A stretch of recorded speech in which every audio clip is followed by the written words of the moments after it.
मुंबई विद्यापीठात घडलेल्या एका अमानुष घटनेने संपूर्ण राज्य हादरले आहे।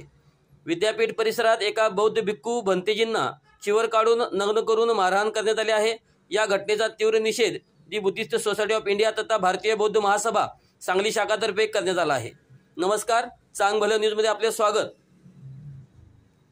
या संदर्भात जिल्हा अध्यक्ष रुपेश तामगावकर यांच्या नेतृत्वाखालील शिष्टमंडळाने सांगलीचे जिल्हाधिकारी यांना निवेदन दिले। या घटनेत मानवी हक्काचे उल्लंघन झाले असून महाराष्ट्रात असहिष्णुता आणि जातीय तेढ निर्माण करण्याचा घृणास्पद प्रयत्न झाला असल्याचे महासभेचे म्हणणे आहे। महासभेने शासनाकडे 3 ठाम मागण्या केल्या आहेत। दोषीवर भारतीय दंड संहिता आणि अनुसूचित जाती जमाती अत्याचार प्रतिबंधक कायद्यानुसार कठोर गुन्हे दाखल करावेत। या प्रकरणाची उच्चस्तरीय चौकशी करून जलदगती न्यायालयाचा खटला चालवावा।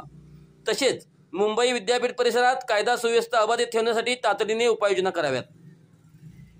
या अमानवी घटनेतील दोषीवर कठोर कारवाई न झाल्यास राष्ट्रीय कार्याध्यक्ष डॉक्टर भीमराव यशवंत आंबेडकर यांच्या नेतृत्वाखाली राज्यभर तीव्र आंदोलन छेडले जाईल असा इशारा महासभेने दिला आहे।